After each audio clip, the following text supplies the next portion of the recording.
Hello friends, welcome on the channel course for force और मैं हूं ऋषभ। तो दोस्तों, बहुत लंबे समय बाद मौका मिला कि आपसे बात कर पाएँ। और जैसा कि पहले आपने वीडियो ऑलरेडी देख रखा है कि किस तरह से हम एनडीए 2021 के लिए प्रिपरेशन कराने वाले हैं। तो देखो, कितना हकीकत है हम प्रिपरेशन कराएंगे ना कराएंगे, टोटली आप पे डिपेंड करता है कि आप किस तरह से सपोर्ट दिखाते हो। और ये कहते हुए मुझे थोड़ा दुख भी हो रहा है कि पास्ट में आपने वो ऐसा सपोर्ट नहीं दिखाया जैसा मैंने उम्मीद किया था।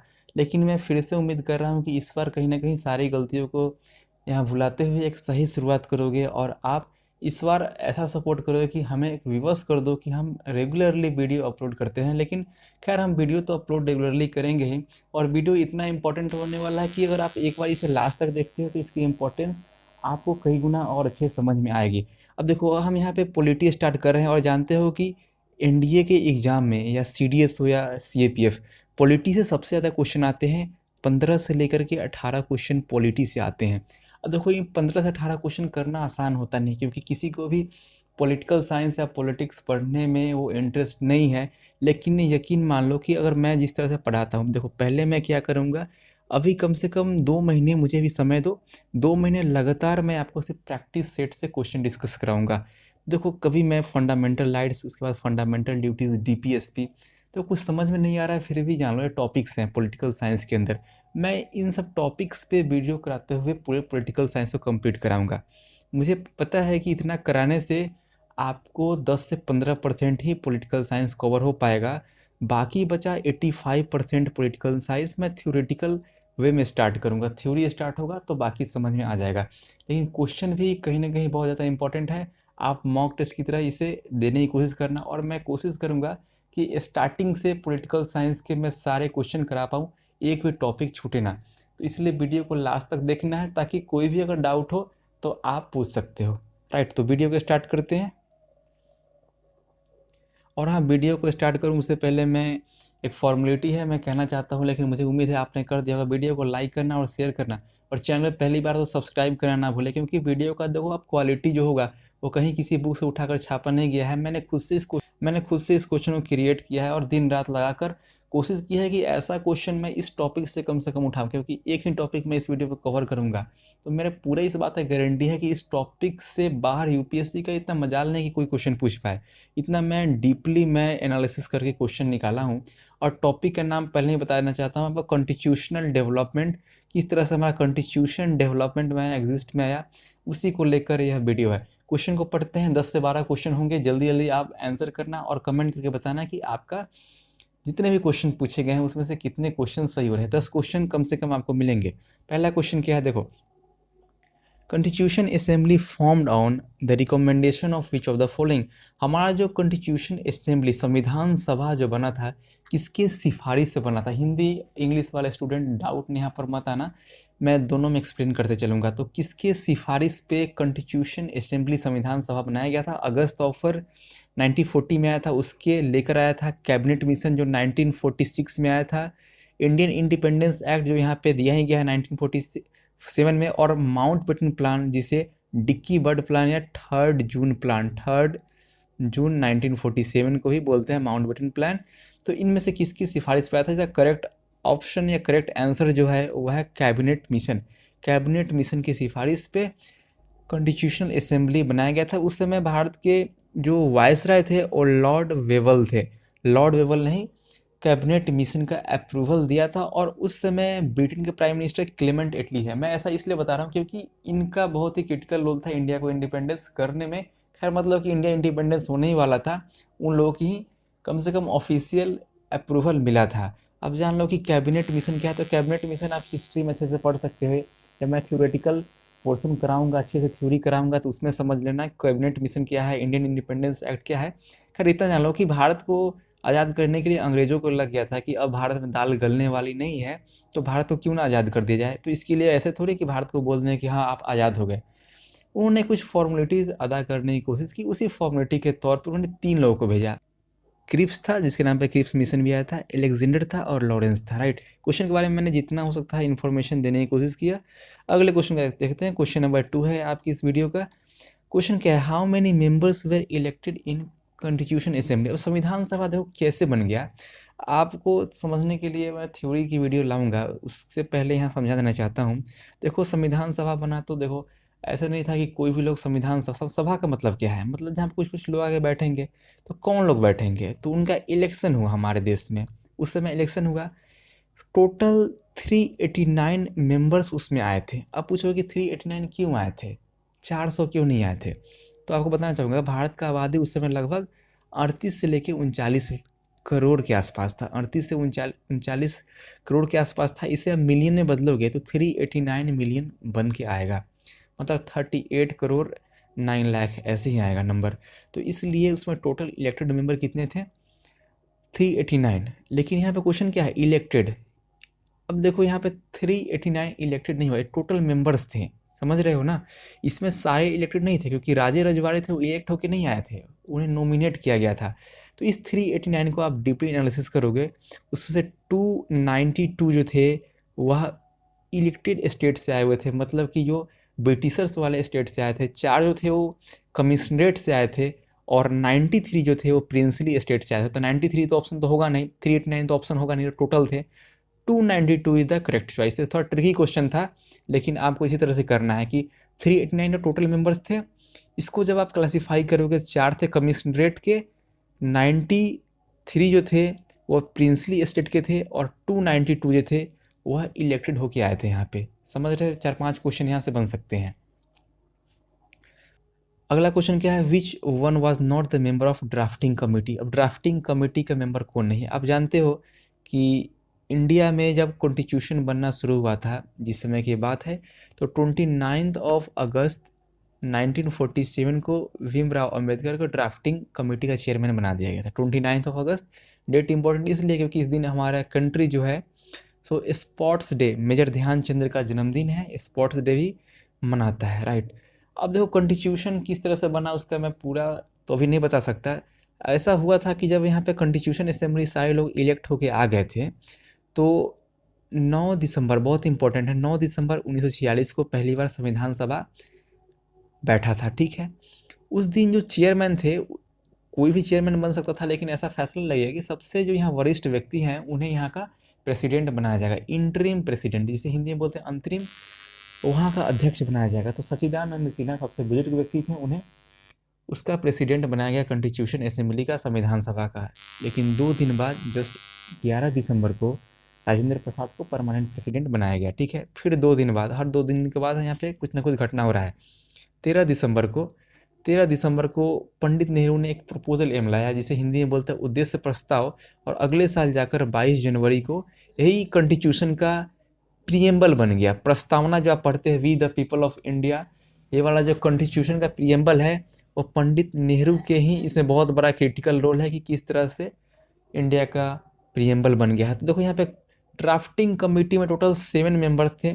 7 मेंबर्स में बताना चाहूँगा कि अल्लादी कृष्ण स्वामी Iyer, N Gopal Swami Iyengar, DP Khetan, BL मित्तर, मोहम्मद सदाउल्ला, के एम मुंशी जैसे लोग थे। पंडित नेहरू और सरदार वल्लभ भाई पटेल जैसे लोग उसमें शामिल नहीं थे, क्योंकि इन्होंने अपने आप को अलग रखा, क्योंकि इन्हें लगता था कि अपने विचारों को संविधान में थोपना सही नहीं है, क्योंकि महान व्यक्ति थे लोग, तो इन्होंने अपने आप को अलग रखा। तो एन गोपाला स्वामी अयंगर, डीपी खेतान भी होगा, लेकिन इसके अलावा भी कुछ ऑप्शन हो सकता था। मैंने बताया अल्लादी कृष्ण स्वामी अय्यर, के एम मुंशी, बीएल मित्तर, मोहम्मद सदाउल्ला जैसे लोग भी ड्राफ्टिंग कमेटी के अंदर थे। तो इसका सही आंसर क्या हो जाएगा? ओनली 1।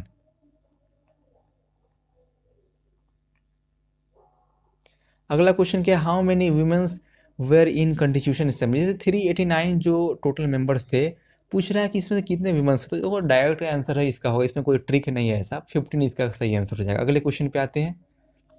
क्वेश्चन क्या है? Who was the head of advisory committee on fundamental rights of minorities tribal affairs.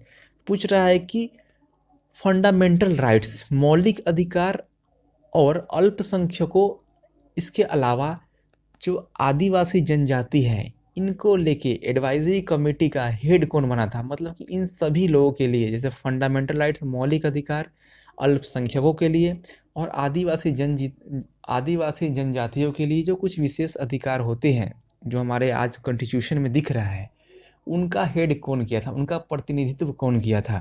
देखो ऐसा इसलिए किया गया क्योंकि उस समय ट्राइबल्स कम्युनिटी के, माइनॉरिटीज़ के, मतलब कि अल्पसंख्यक लोगों के नुमाइंदगी करने वाले वहाँ पे लोग मौजूद नहीं थे, क्योंकि उस समय समाज उस लेवल पे नहीं पहुँचा था कि इन लोगों को भी मौका मिल सके वहाँ पे।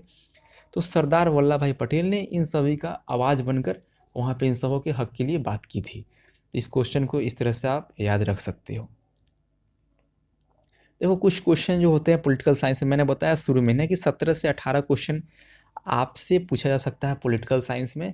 तो उसमें से 2 से 3 क्वेश्चन जो होते हैं वो फिलोसफिकल क्वेश्चन होते हैं, वह आध्यात्मिक क्वेश्चन होते हैं, वह स्पिरिचुअल क्वेश्चन हो सकते हैं, और इस क्वेश्चन का आंसर आपको कहीं बुक में नहीं मिलेगा।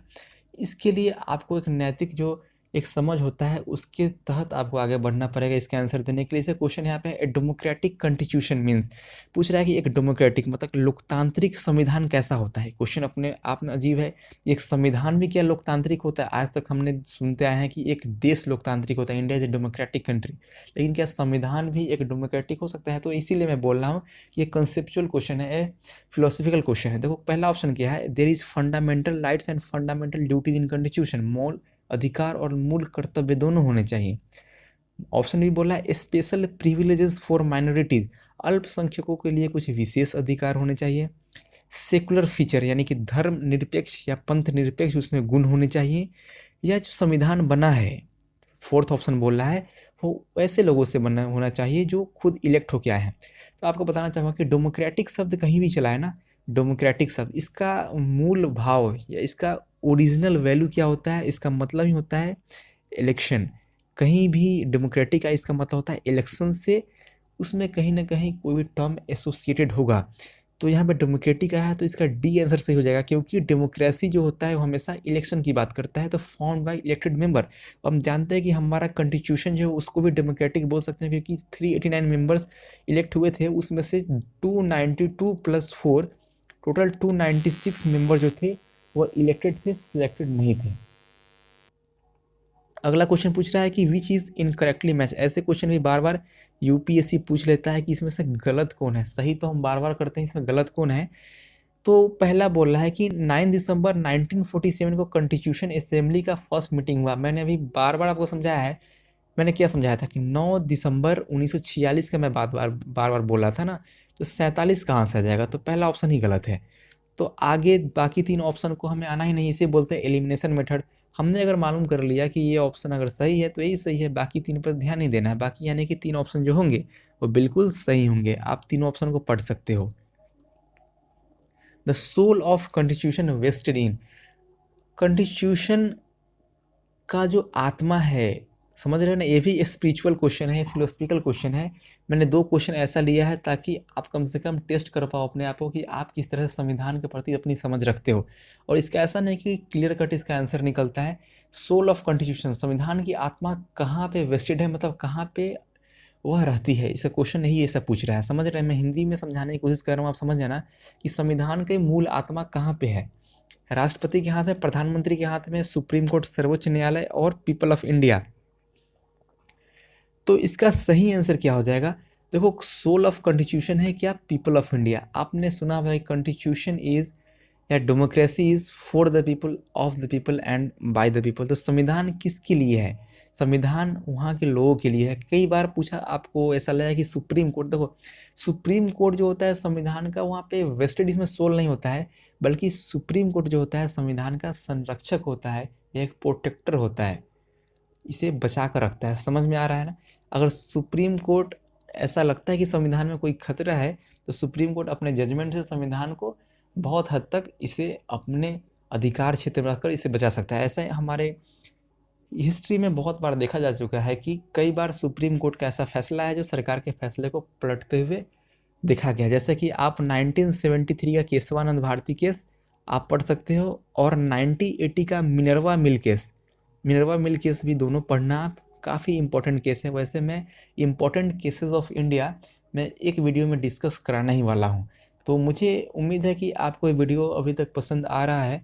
तो 1-2 क्वेश्चन और बचा है, उसे भी देख लेते हैं। फिर से है कि which one of is the incorrectly matched, कौन सा गलत है। देखो president of constitution assembly Rajendra Prasad बिल्कुल सही है।